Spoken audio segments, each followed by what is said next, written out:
The Glass Kingdom. The autumn wind carried a hint of salt as Dominic Harrington stepped from his Bentley. At 42, he'd mastered the art of calculating risk down to the decimal point. His company, Harrington Developments, transformed failing properties into monuments of luxury, glass fortresses that reached for the heavens and reflected only success. Today's acquisition was different. A crumbling resort in Sandpiper Bay, a sleepy coastal town he'd sworn never to return to. Timing is perfect, his assistant Rachel noted, scrolling through her tablet. Tourism is down, local economy struggling. We'll get this for pennies on the dollar. Dominic nodded absently, his attention caught by the rusted sign swinging in the breeze. Bayview Resort. The letters were faded, but the memories weren't. 8 years ago, he'd spent a summer here, designing his first independent project. 8 years ago, he'd met Olivia Reed, the local artist whose murals had been commissioned for the lobby. The interior designer is meeting us at 11, Rachel continued. Local talent, surprisingly good portfolio. Olivia Reed Design! Dominic stopped walking. Cancel it. Rachel looked up, confused. Sir, we've already... Find someone else!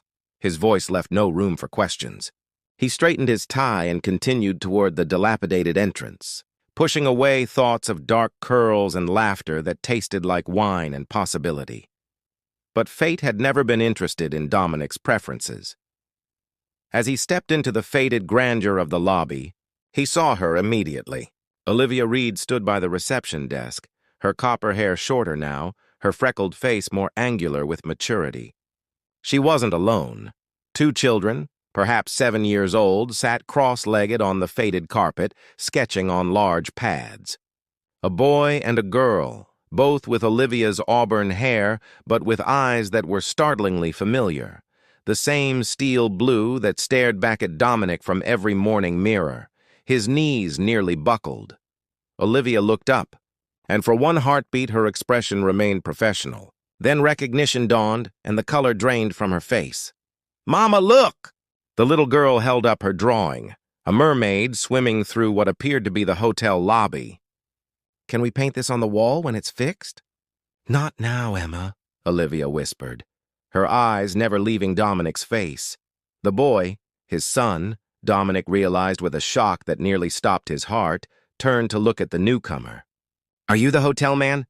he asked bluntly. Dominic couldn't speak, couldn't move, couldn't process the mathematical impossibility of what stood before him. Children, his children. The equation of his life suddenly filled with variables he'd never accounted for. "Thomas, Emma," Olivia said with remarkable steadiness, "take your things to the car. I need to speak with Mr. Harrington alone." The twins gathered their supplies with curious glances at the tall stranger whose hands were trembling at his sides. When they were gone, Olivia faced him. No tears, no drama, just quiet dignity that cut deeper than any accusation. "You have children," Dominic finally managed. "We have children," she corrected.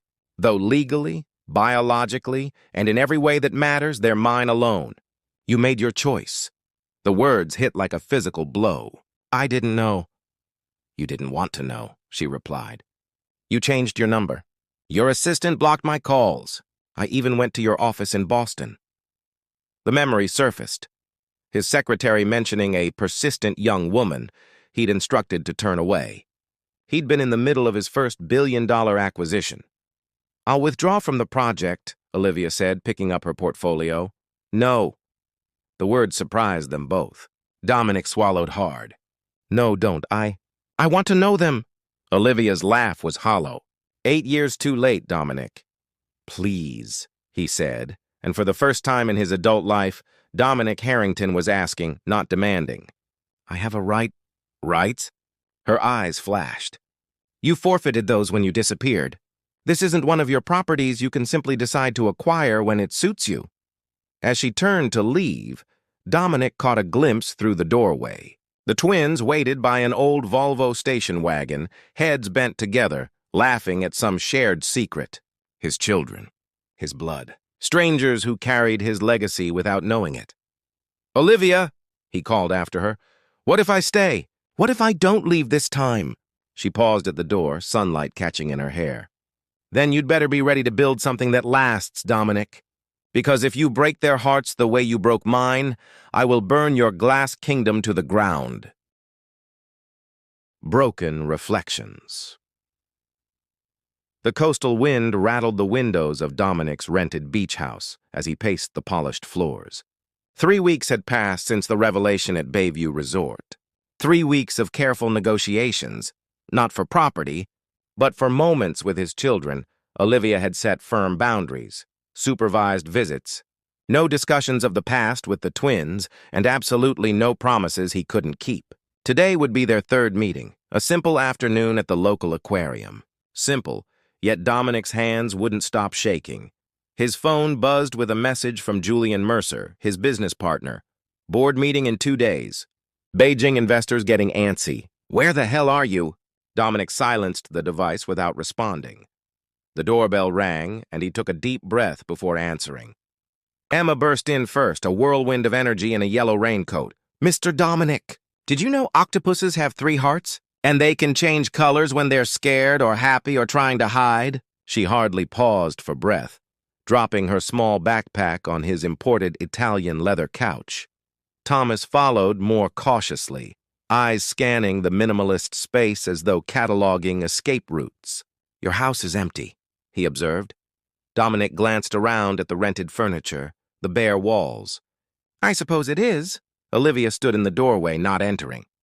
I'll pick them up at 4, she said. The unspoken warning was clear. Don't mess this up. At the aquarium, Dominic discovered that fatherhood was nothing like business acquisition. Emma raced from exhibit to exhibit, firing questions faster than he could answer. Thomas remained 3 steps away at all times, watching, assessing, so like Dominic himself that it was unnerving.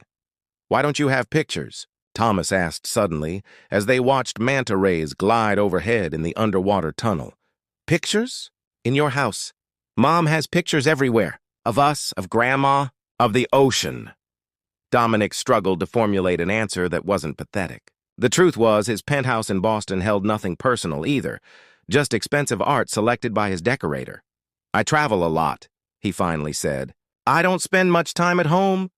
That's sad, Emma declared, pressing her palm against the glass as a shark swam past. Home is the best place. That's where all the people you love are. The simplicity of her worldview pierced something in Dominic's chest. He thought of his own childhood, the boarding schools, the distant father who measured affection in academic achievements and professional milestones. The mother who left when he was 9, unable to bear the coldness of their household any longer. Why are you here now? Thomas asked, his blue eyes, Dominic's eyes, unflinching. Dominic knelt to his son's level. Because I made a mistake by not being here before. Mom says mistakes are how we learn, Emma chimed in, suddenly appearing beside them. I made a mistake when I painted Aunt Beatrice's cat purple, but now I know cats hate paint and water and being purple. Despite himself, Dominic laughed. That sounds like quite a lesson. Were you scared of being a dad? Thomas pressed, showing insight beyond his years. The question hit with startling accuracy. Dominic looked between these 2 small humans, seeing pieces of himself reflected back in ways he'd never imagined. Yes, he admitted. I was terrified. I get scared of the dark sometimes, Emma confided, slipping her small hand into his. The gesture, so casual yet so profound, made his throat tighten. Mom says being brave isn't not being scared. It's doing the right thing anyway. Your mother is a wise woman, Dominic said softly. Later, as they ate ice cream on a bench overlooking the harbor, Dominic found himself studying their profiles. Emma's impulsive creativity, Thomas's thoughtful reserve, somehow both were pieces of him, yet wholly their own people. Can we see the hotel you're fixing? Thomas asked suddenly. Mom's designing all the insides, but she says you're making all the big decisions. Would you like that? Dominic asked, surprised by the request. Thomas nodded. I want to see what you build. The simple statement carried weight Dominic couldn't articulate. All his life he'd built structures, monuments to success, to proving his worth to a father who was never impressed. Now this small boy wanted to see his work, not to judge but simply to understand. As they walked back toward the car, Emma skipping ahead, Thomas spoke again. Mom cries sometimes. At night, when she thinks we're sleeping. Dominic's step faltered. I'm sorry to hear that. She liked you a lot, I think, Thomas continued matter-of-factly. But she says some boats aren't meant to dock for long. The nautical metaphor, so fitting for this seaside town, settled heavily in Dominic's chest. He'd always been a passing ship, never dropping anchor, always seeking the next horizon. When Olivia arrived to collect them, she found the three sitting on the aquarium steps, Dominic teaching them to fold origami boats, the one skill his distant mother had shared with him before she left. Look, Mama. Emma held up a small paper vessel. Mr. Dominic says we can sail these in the bathtub. Something shifted in Olivia's expression. Not quite forgiveness, but perhaps the first crack in a wall of righteous anger. That's lovely, she said, her eyes meeting Dominic's over their daughter's head. As they drove away, Dominic remained on the steps, watching until their car disappeared around the corner. His phone buzzed again with messages from the empire he'd built, reports, decisions, demands. For the first time in his life, the glass towers and billion-dollar deals seemed hollow compared to the paper boats and sticky ice cream hands of an afternoon with his children. That night, he called his assistant. Send me everything we have on Bayview Resort, and find me a real estate agent in Sandpiper Bay. I'm staying. Tides of Trust. The renovation of Bayview Resort progressed through winter into spring, transforming the derelict structure into something new. Glass walls now open to the ocean, reflecting sky and waves in equal measure. But behind the scenes, a different renovation was taking place. Slower, more delicate, fraught with complications. The twins want you to come to their school play, Olivia said one afternoon. They stood in what would become the resort's new restaurant, reviewing her designs for custom lighting fixtures shaped like sea creatures. Dominic looked up from the blueprints, trying to mask his surprise. Both of them? Emma's idea, but Thomas didn't object. She brushed sawdust from her jeans. It's Thursday at 7. They're playing sea creatures in a musical about ocean conservation. I'll be there, he promised immediately, already mentally rescheduling a video conference with investors in Singapore. Olivia hesitated before adding, family dinner after. At our house. If you want. The invitation, casual yet monumental, hung between them. In the 4 months since his return, they'd established a careful routine. Project meetings, scheduled visits with the twins, polite distance. This would be the first time he'd set foot in her home. I'd like that, he said simply. His phone rang, Julian's name flashing on the screen. He silenced it for the third time that day. Trouble in paradise? Olivia asked, nodding toward the phone. Julian thinks I'm having a midlife crisis, spending too much time on this insignificant project when I should be in Boston closing the Singapore deal. Olivia's expression cooled slightly. Is he right? Dominic met her eyes. I'm exactly where I need to be. Later that week, Dominic sat in a folding chair in the elementary school auditorium, feeling absurdly large among the parents around him. On stage, Emma twirled in an elaborate jellyfish costume, tentacles of fabric floating around her as she sang about ocean currents. Thomas, solemn in his sea turtle shell, delivered his lines with precision.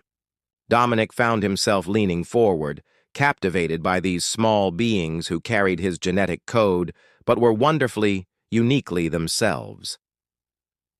Dinner at Olivia's cottage was a revelation. Where his world was all sharp angles and minimalist design, her home overflowed with life. Mismatched furniture, walls covered in children's artwork, shelves crammed with books and collected seashells. The twins moved through this space with comfortable familiarity, setting the table, helping with dinner, existing in a rhythm of family life Dominic had never experienced. Mr. Dominic, do you want to see my room? Emma asked after dinner, pulling him by the hand. Her bedroom walls were painted sea blue, scattered with hand-painted stars. Thomas's room across the hall was forest green, lined with books and intricate Lego constructions. Mom painted our ceilings, Thomas explained, pointing upward. Mine has constellations that glow in the dark, and mine has underwater creatures, Emma added. Mom says even when we're dreaming, we're still under the same sky or the same ocean. Dominic swallowed hard, imagining Olivia on a ladder, carefully creating these magical spaces while he'd been across the country, unaware of their existence. How many bedtimes had he missed? How many nightmares and skinned knees and first days of school? After the twins went to bed, Olivia found him on the porch swing, staring out at the ocean visible between the houses across the street. "They're remarkable," he said as she handed him a cup of coffee. "You've done an incredible job with them. They make it easy." She settled beside him, leaving careful space between them. "Emma gets her dramatics from your side, I think, and Thomas's analytical mind." She smiled. "Definitely you. He organizes his socks by color and thickness." The comfortable moment stretched between them until Dominic broke it with a question he'd been holding back. "Why didn't you tell them about me? Before, I mean." Olivia sighed, her fingers tracing the rim of her mug. "At first I was angry, then protective.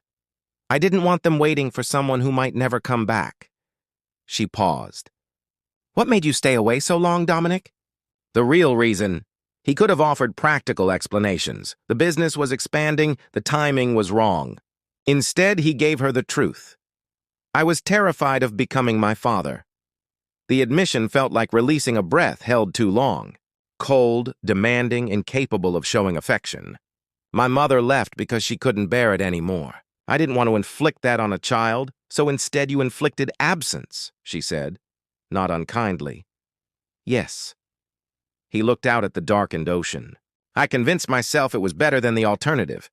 Before she could respond, his phone lit up with Julian's name again. This time, the message caught his attention.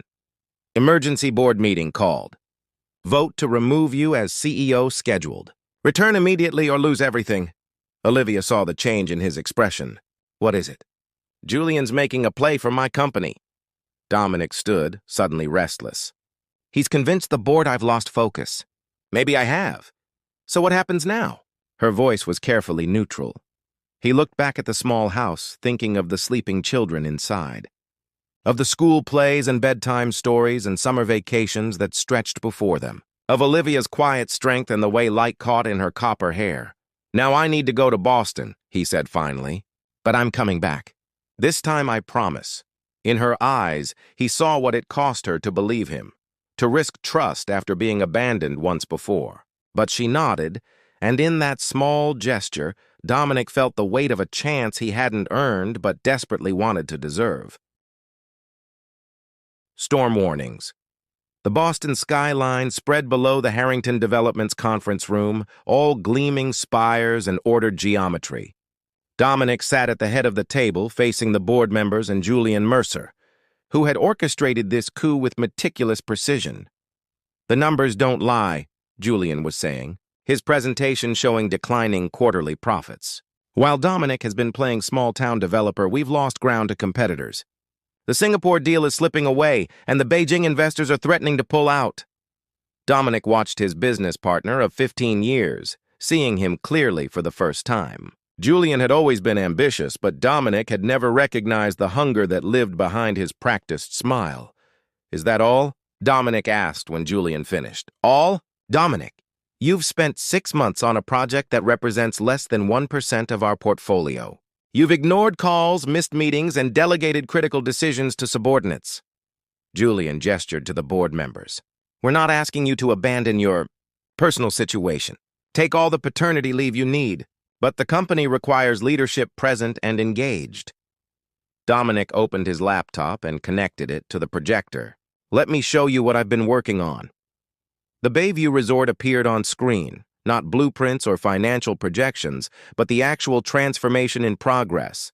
Glass and sustainable materials blended with the natural landscape, creating something that honored the coastal environment instead of imposing upon it.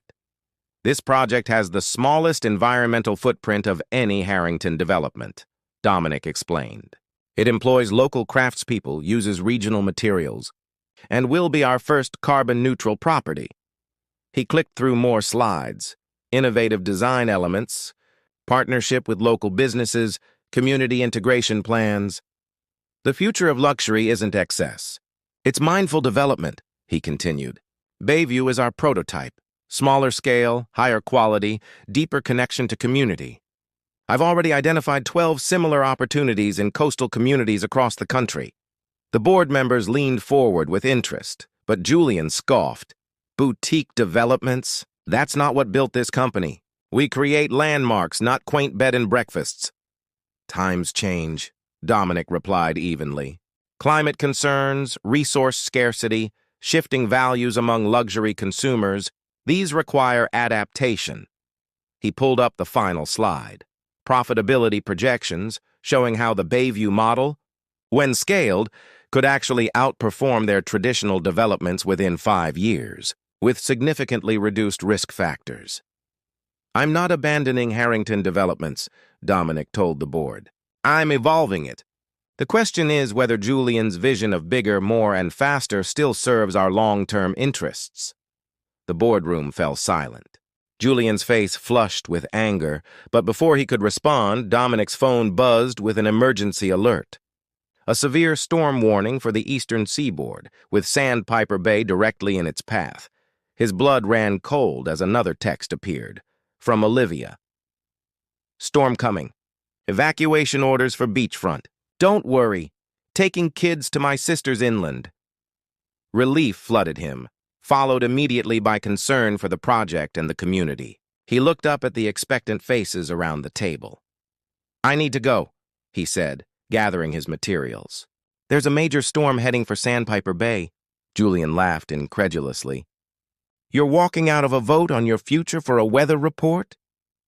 Dominic paused at the door. No, I'm choosing what matters.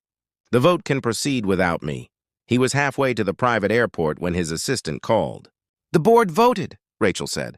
7-5 in your favor. You're still CEO, but it was close. And Julian? Resigned on the spot. Cleared out his office already. Dominic wasn't surprised. Julian had always been an all-or-nothing player. There's something else, Rachel added. The storm predictions for Sandpiper Bay have worsened. They're expecting substantial damage along the coast. By the time Dominic's plane landed at the small regional airport, rain was already coming down in sheets. The coastal road to Sandpiper Bay was partially flooded, forcing him to take back routes. He drove past houses with boarded windows, empty streets, emergency vehicles with flashing lights. When he finally reached Bayview Resort, he found a skeleton crew of workers struggling to secure the construction site. The project manager, drenched and shouting over the wind, looked shocked to see him. Mr. Harrington. You shouldn't be here. Evacuation orders went out hours ago. What about the neighboring properties? The town? Dominic asked, helping to tie down a tarp that had come loose. Most people headed inland. The low-income housing by the marina is in the worst position. Many residents don't have vehicles to evacuate. Dominic thought of the small cluster of weathered buildings where most of the resort's future staff lived. Have the emergency shelters been opened? Town hall and the high school, but they're already overcrowded.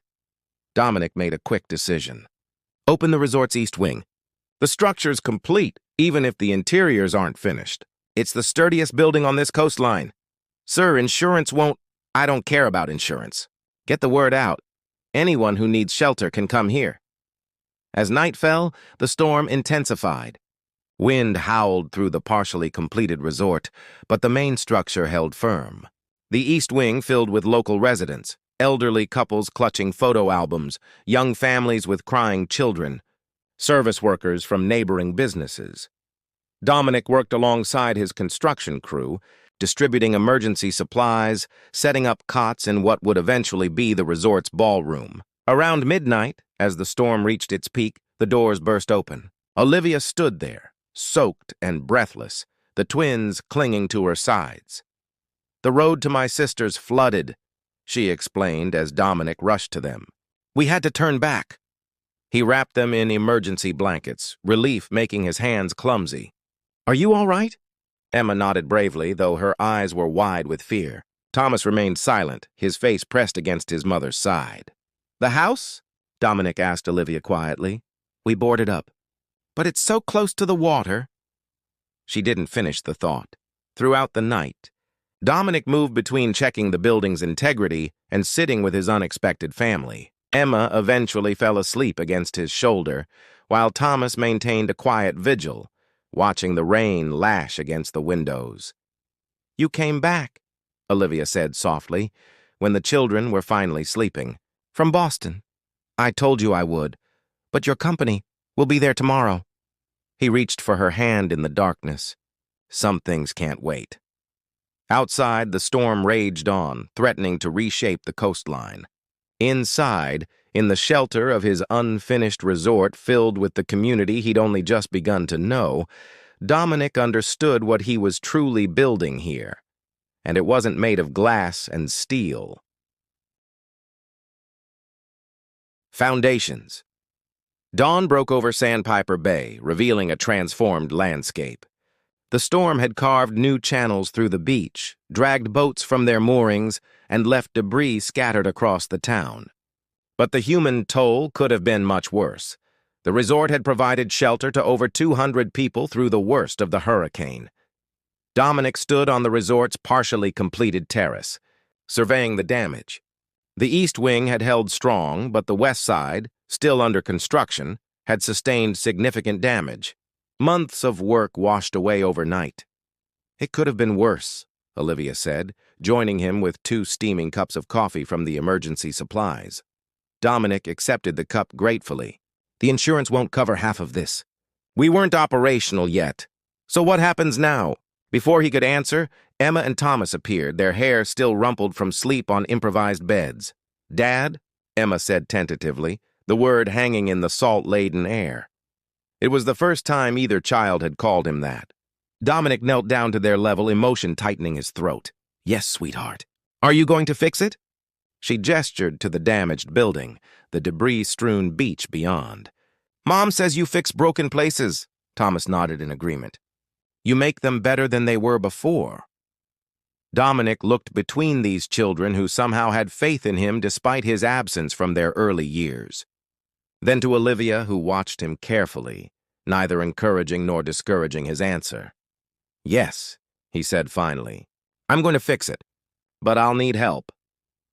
As the evacuees returned to their homes, or what remained of them, Dominic made calls.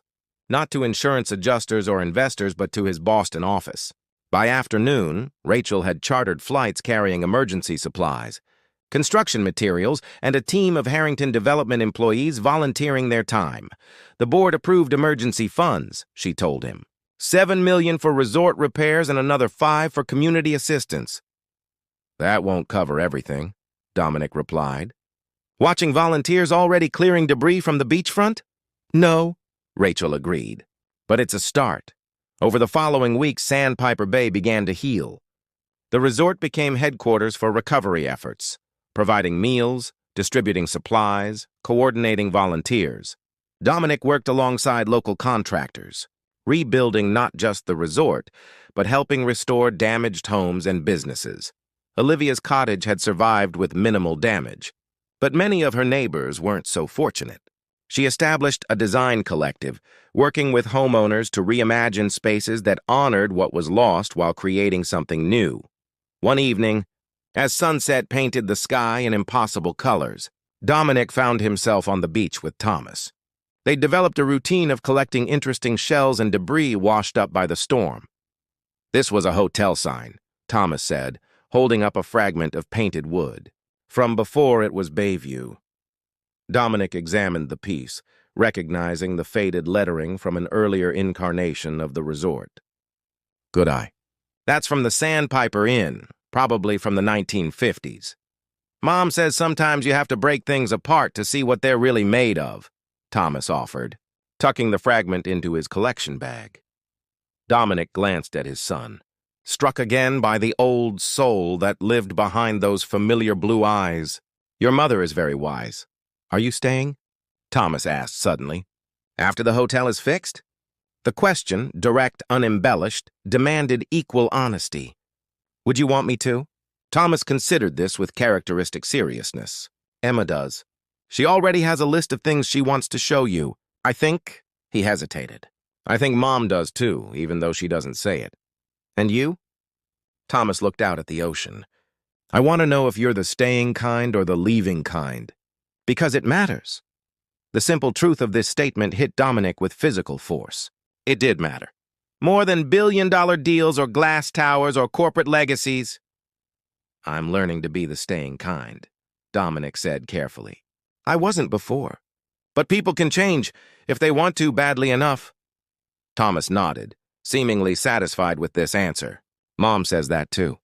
2 months after the storm, Bayview Resort held a modified grand opening, not as the exclusive retreat originally planned, but as a hybrid space serving both tourists and the community. The ballroom that had sheltered evacuees now hosted a benefit for storm recovery. Local artists, including Olivia, had contributed works for auction.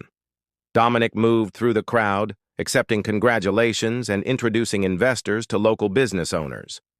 His world had expanded beyond recognition, from the sterile boardrooms of Boston to this vibrant, messy community that had somehow claimed him as their own. He found Olivia on the terrace, watching Emma and Thomas race along the new boardwalk that connected the resort to the town.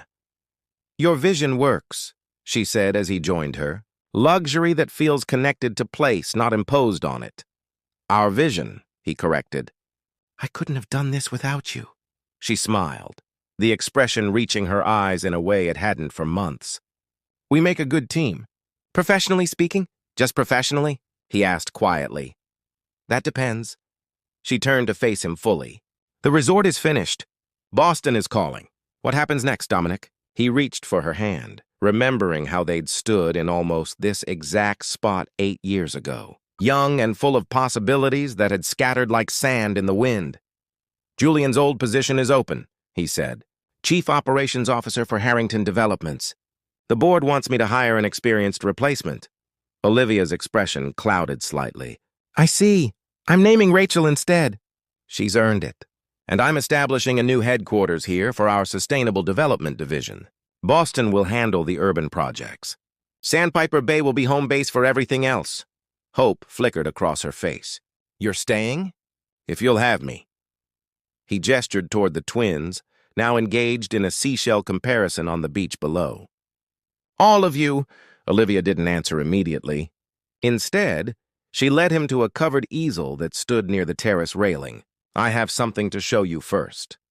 She unveiled a painting, not one of her usual seascapes or architectural renderings, but a family portrait. Dominic, Olivia, Emma, and Thomas stood on this very beach, the resort rising behind them.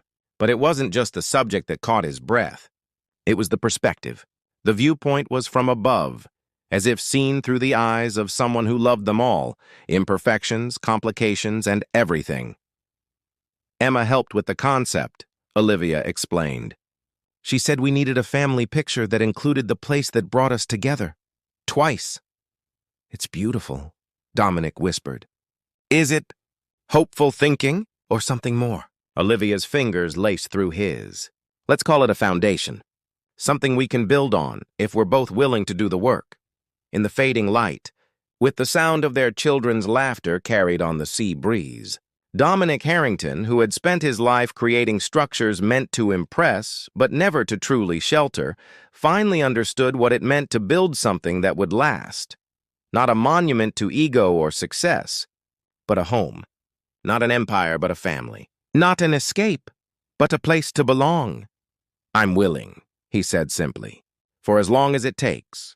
And in that promise, sincerely given and cautiously accepted, lay the truest foundation of all,